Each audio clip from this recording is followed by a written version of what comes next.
जय हिंद दोस्तों, कैसे हैं आप लोग। मैं आशा करता हूं आप लोग मस्त होंगे। आज हम बात करेंगे आरबीआई ऑफिस अटेंडेंट भर्ती 2026 को लेकर, जिसका एग्ज़ाम आप लोगों ने 1 मार्च को दिया था। हालांकि सिंगल डे ही एग्ज़ाम हुआ था, टोटल 3 शिफ्टों में आपका एग्ज़ाम कंडक्ट करा लिया गया था।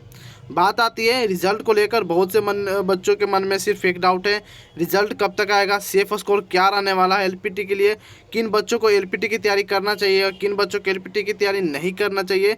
सारा डाउट इस वीडियो में क्लियर करने वाले हैं, तो वीडियो को शुरू से अंत तक जरूर देखिए। और स्टेट लेवल पर कट ऑफ बताएंगे, किस स्टेट का कितना कट ऑफ रहने वाला उसके बारे में बात करेंगे। टोटल जानकारी आपको इस वीडियो में देंगे, सारा डाउट क्लियर करेंगे। अगर चैनल पहले बार विजिट किए हो तो चैनल को सब्सक्राइब जरूर कर लीजिएगा, बेल आइकन जरूर दबा सकते हैं, क्योंकि आरबीआई ऑफिस अटेंडेंट से जुड़ी कोई भी जानकारी आएगी तो सबसे पहले आपको इसी चैनल पर देखने को मिलेगी। बात करते हैं आरबीआई ऑफिस अटेंडेंट को लेकर, तो इसमें टोटल 6 लाख इसमें टोटल अप्लाई किए गए थे, यानी टोटल 6 लाख फॉर्म इससे भरे गए थे।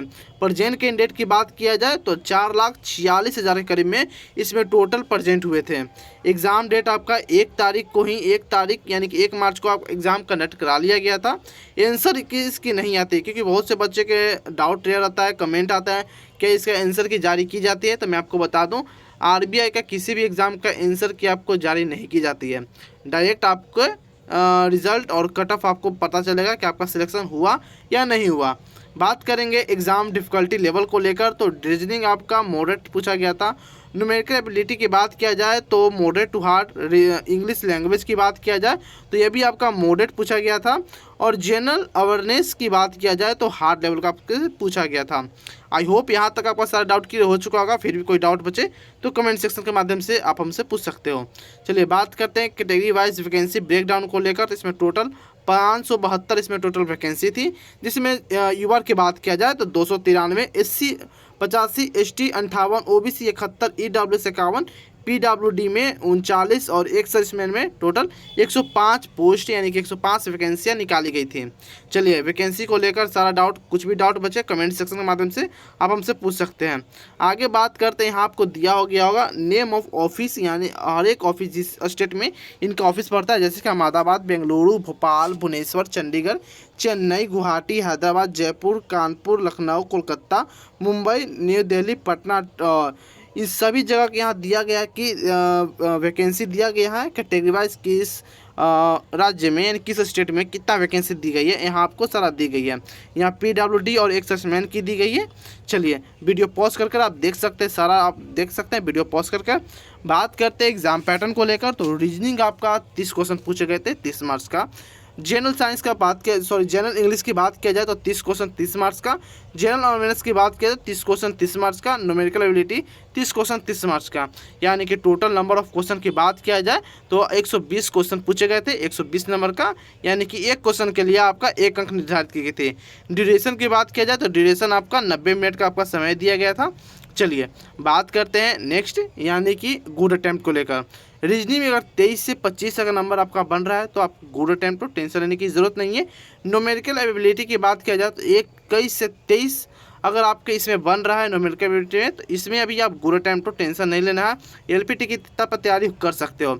इंग्लिश में 24 से 26, जनरल अवेयरनेस की बात किया जाए तो 22 से 24, ओवरऑल अगर बात किया 90 से 98 के अप्रॉक्स में अगर आपका गुड अटैम्प्ट इतना क्वेश्चन सही हो पा रहा है तो आप एलपीटी की तैयारी कर सकते हो अभी से, क्योंकि रिजल्ट आने के बाद आपको ज़्यादा दिन एलपीटी की तैयारी करने के लिए नहीं दिया जाएगा।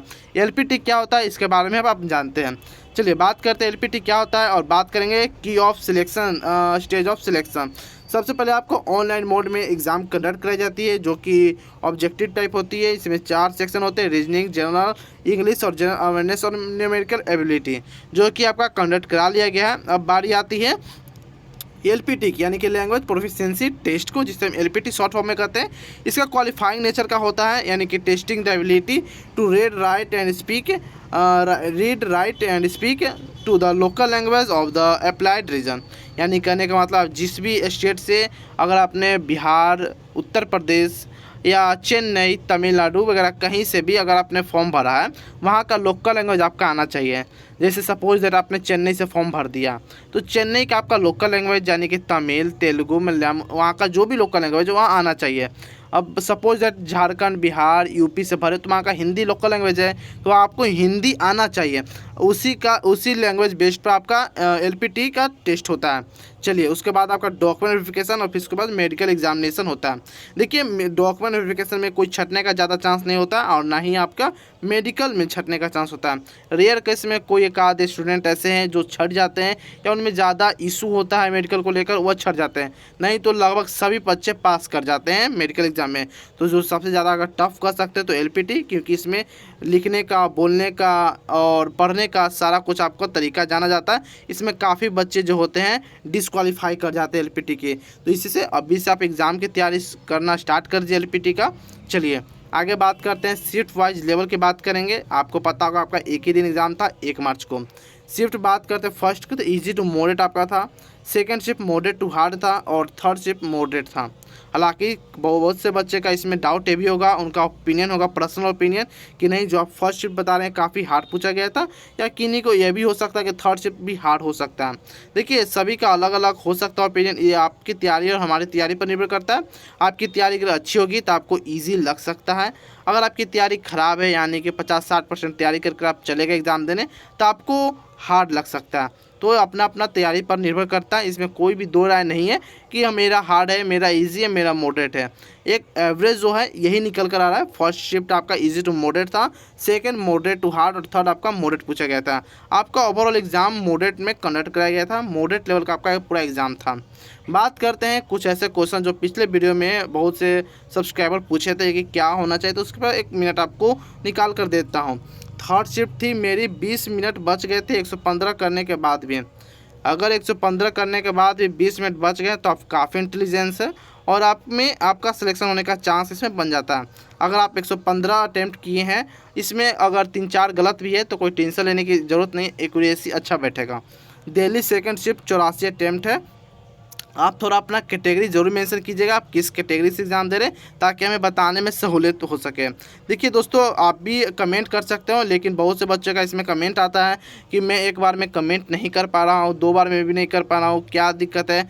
सबसे पहले आपको हाइप बटन दबाना होगा, हाइप करने के बाद ही आप कमेंट कर सकते हो। जैसे ही हाइप बटन आप प्रेस करोगे वैसे ऑटोमेटिक कमेंट सेक्शन ओपन हो जाएगा, वहाँ से कमेंट कर सकते हैं। यूट्यूब कुछ लगा दिया, लेकिन यूट्यूब टीम से हमारी बात हो रही है, तो सर आप पहले हाफ बटन दबाकर आप कर सकते हो, ठीक है। बात करते हैं सेकेंड, कुछ ऐसे बच्चे थे जिसमें दिल्ली युवा 95 अटैम्प्ट, 2 से 3 क्वेश्चन सही है, ठीक है, ठीक ठाक है। युवा से है तो थोड़ा सा 1-2 नंबर और होना चाहिए, लेकिन अगर 95 अटैम्प्ट किए 2-3 गलत है तो ठीक ठाक है, कोई ज़्यादा बड़ी बात नहीं है, चांस बन रहा है। State Bihar shift 3 attempt math इतना और 1 सेव नेक्स्ट नहीं हुआ। ऑल ओवर 119 यानी कि एक्यूरेसी 92 है, 92 एक्यूरेसी है तो ठीक है, सिलेक्शन होने का चांस है एलपीटी में, ठीक है। आई होप यहाँ तक सारा डाउट क्लियर हो चुका होगा। फिर भी कोई डाउट बचे कमेंट सेक्शन के माध्यम से आप हमसे पूछ सकते हैं। कमेंट करने से पहले आपको हाई बटन प्रेस करना होगा, उसके बाद ही आप कमेंट कर पाइएगा, ठीक है। ध्यान दीजिएगा, पहले हाई बटन प्रेस कीजिए फिर उसके बाद आप कमेंट कीजिए। बात करते हैं एक्सपेक्टेड कट ऑफ क्या आने वाला है। तो जनरल से अगर आप हैं तो 80 से 90, 88 से 90 अगर आपका सही हो पा रहा है तो ठीक ठाक है, टेंशन लेने की कोई ज़रूरत नहीं है। ओबीसी 85 से 88, ईडब्ल्यूएस 82 से 83 मार्क्स, एससी की बात किया जाए 78 से 80, एसटी 75 से 78 अगर मार्क्स आ पा रहा है आउट ऑफ 120 में। मैं मार्क्स की बात कर रहा हूँ ना कि क्वेश्चन की नहीं, क्योंकि क्वेश्चन 88 से 90 अगर सही हुआ और आपने 4-5 गलत किया, 10 गलत किया तो आपका निगेटिव मार्किंग हो सकता है। तो आप ध्यान दीजिएगा, अगर इतना क्वेश्चन अगर आपने सही किया है, इतना अगर मार्क्स आपका है तो आप एलपीटी की तैयारी में अभी से लग सकते हो, ठीक है। आई होप आपका सारा डाउट क्लियर हो चुका होगा। अब बात करते हैं नेक्स्ट, जो मैं आपको बता रहा था क्या, रिजल्ट को लेकर कि रिजल्ट कब तक आपको देखने को मिल जाएगा। देखिए रिजल्ट को बात अगर किया जाए तो अप्रैल के 10 तारीख तक आपका रिजल्ट देखने को मिल जाएगा। अप्रैल के फर्स्ट वीक में यानी कि 10 तारीख से पहले या 10 तारीख तक आपको रिजल्ट देखने को मिल जाएगा। बाकी बात कर लेते हैं कुछ ऑफ़र को लेकर, तो मिंत्रा पर अभी काफ़ी अच्छा ऑफ़र लगा हुआ है, फ्लिपकार्ट पर भी काफ़ी अच्छा ऑफ़र अभी देखने को मिल रहा है। अभी कुछ भी अगर सामान प्रोडक्ट ऑर्डर करते हैं, जैसे कि साड़ी हो गया या mains wear, kids wear, women wear, कुछ भी अगर आप ऑर्डर करते हो मेरे दिए गए लिंक से, तो वहाँ से आपको काफ़ी कम और सस्ते दाम में आपको अच्छे प्रोडक्ट मिलने की चांस रहेंगे। आपको सारा कुछ मिल जाएगा, जैसे जूता हुआ, चप्पल, men's wear, kids wear, summer fashion, winter fashion, सारा कुछ आपको देखने को मिल जाएगा। ग्रोसरी तक आपको देखने को मिल जाएगा। अगर मेरे दिए हुए लिंक से अगर आप करते हो परचेज तो काफ़ी कम दाम में आपको अच्छा सामान देखने को मिल जाएगा। यहाँ ज्वेलरी भी आपको देखने को मिल सकता है, तो सारा कुछ आपको देखने को मिल जाएगा। फेस वॉश, ब्यूटी क्रीम सारा कुछ देखने को मिलेगा। तो आप नीचे दिए गए डिस्क्रिप्शन में आपको वहाँ लिंक दिया होगा, प्रोडक्ट लिंक में आप जाकर वहाँ से क्लिक कर सकते हो। जो भी पसंद आपको सामान आता है वहाँ से आप क्लिक करके देख सकते हो, परचेस कर सकते हो। बाकी और भी इन्फॉर्मेटिव वीडियो के लिए आप हमारे चैनल को सब्सक्राइब कर सकते हो, बेल आइकन दबा सकते हो, क्योंकि आरबीआई ऑफिस अटेंडेंट से जुड़े कोई भी जानकारी आएगी तो सबसे पहले आपको इसी चैनल पर देखने को मिलेगी। तो फिर मिलते हैं कोई और अंदर इन्फॉर्मेटिव वीडियो में, तब तक के लिए जय हिंद जय भारत दोस्तों।